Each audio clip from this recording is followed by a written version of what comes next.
my name is Brian Nolt. I'm the founder of Breckenridge Distillery, and this is our master distiller, Jordan Vai. Alright, we're going to talk about Breckenridge Bourbon. So our blend of straight bourbon whiskeys has a pretty unique mash bill for what we make in-house. Very high percentage of rye, higher than any other distillery in the country right now. We do blend in from a number of different sources that we keep to ourselves, but we always try to maintain, whenever possible, as high rye content in those found barrels.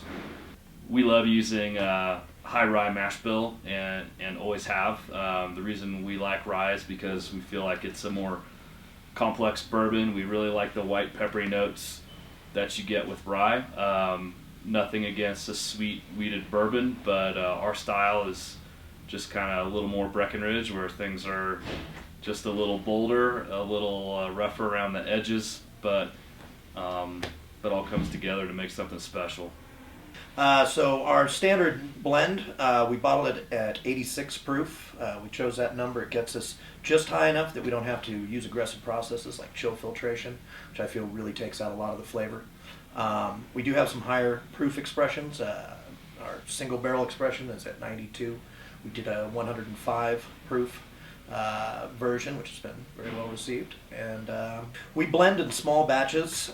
We select 20 barrels out of the field in the barrel house for their characteristics and their homogeneity to the blend that we've tried to keep pretty consistent since we started.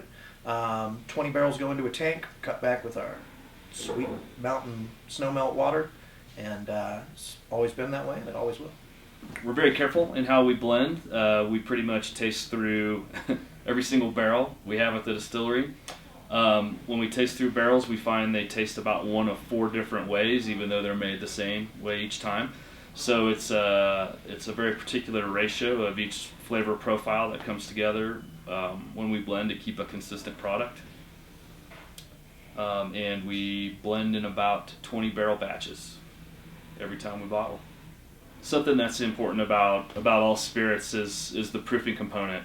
So when you distill and make a product, the proof is very high. Then you have to basically water it down to the proof that you want to get at. The water here in Breckenridge has always given us a bit of a terroir of sorts. It's a blessing and a curse, but if done correctly, it gives us kind of an unfair advantage.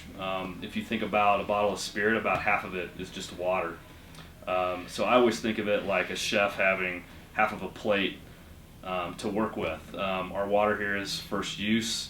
The snow melts, it percolates through the mountain, and it's not been through the sewage treatment process several times like other places. So it's fresh water, has a very high mineral content.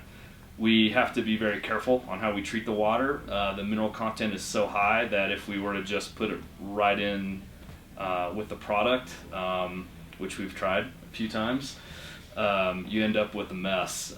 You get a layer of snot about like that big in the bottle of bourbon, and in vodka you get what looks like snow, just little granules, white granules floating around like a snow globe.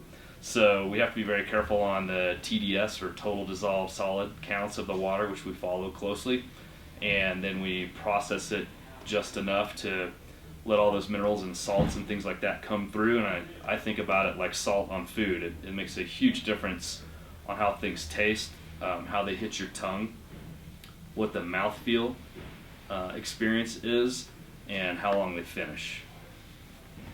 So we use 100% virgin American white oak barrels. They're charred to level 3. We only use the 53-gallon standard size barrel. We believe that gives us the right liquid to surface ratio. It takes a little longer than some of our colleagues who use smaller format barrels, but we're willing to wait for the right flavor profile. So our high rye content lends a much more peppery, spicy tone to our whiskey. That, coupled with the barrel extract, sweet vanilla, cinnamon notes that we extract from our long aging process, gives us a beautiful, well-rounded profile. Kind of like to put it in the terms of it's kind of like honey drizzled over toasted rye bread. People ask what's the best way to drink your bourbon, and the answer is I want you to drink Breckenridge Bourbon the way you like it. You can drink it neat like we do, or with a few drops of water to open it up. But if you want to have it with Coke or ginger ale, that's how I want you to have it. My favorite thing to do with bourbon is to make punch. I love whiskey-based punch because they're like the original cocktails, and it's about an event and community and sharing.